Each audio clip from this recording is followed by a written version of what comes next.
दो गुप्त नवरात्रे होते हैं, थोड़ा ध्यान देंगे।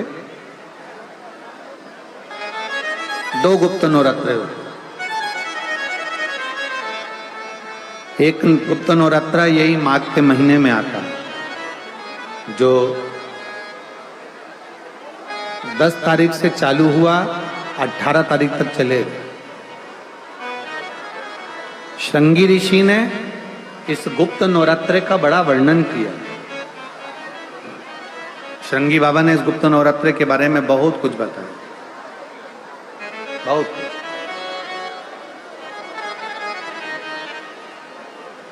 श्रृंगी बाबा गुप्त नवरात्रे के लिए कहते हैं कि अगर इस गुप्त नवरात्रे के अंतर्गत 9 लाल फूल,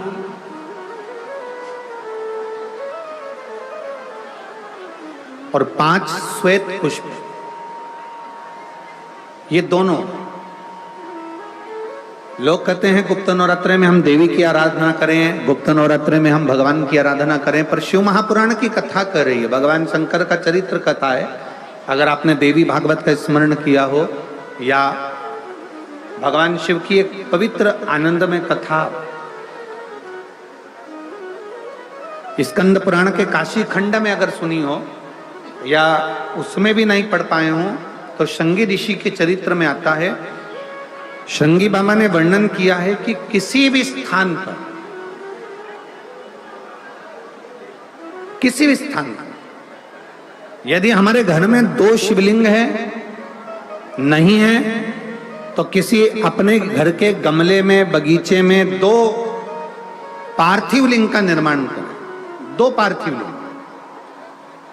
उसमें एक शिव जी का स्मरण करें और एक में माता पार्वती जी का स्मरण। देवादिदेव महादेव के 2 स्वरूप, 2 लिंग प्रकट कर कर, एक पर 9 पुष्प लाल और एक पर श्वेत पुष्प 5 समर्पित करें, बाबा की आराधना करें, घी का दीप लगाएं, पूजन करें, और बाद में उन शिवलिंग को, उन पुष्पों को विसर्जन करें। किसी भी नदी में, तालाब में, बावड़ी में, अगर वहां नहीं विसर्जन कर सकते हैं तो किसी वृक्ष के नीचे उनका विसर्जन कर दें। कभी मौका लग जाए, कभी नवरात्रे पड़े, चाहे गुप्त नवरात्रे हो, चाहे संपूर्ण विश्व को ज्ञात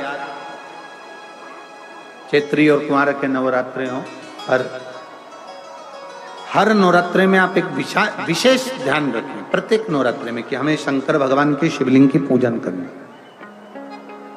और एक और बात समझ लें, 2 शिवलिंग का निर्माण नहीं भी कर सकते हैं तो एक शिवलिंग का निर्माण करें और उस शिवलिंग के पास में ही एक छोटा सा मिट्टी का ढेला रखकर मां जगत जननी जगदम्बा का भी पूजन कर सकते हैं। आपको नहीं बनाना 2 शिवलिंग, तो एक शिवलिंग, एक मिट्टी का थोड़ा सा।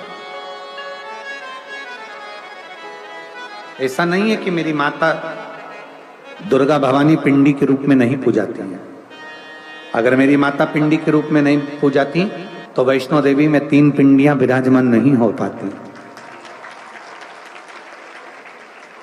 जितने जितने शक्तिपीठ हैं, आप प्रत्येक शक्तिपीठ में दर्शन करने के लिए जाएंगे तो वहां पर भी आपको पिंडी का दर्शन होता ही है, प्रत्येक शक्तिपीठ। ऐसा नहीं कि मेरी मां पिंडी के रूप में पूजाती नहीं है, वो भी पूजाती है।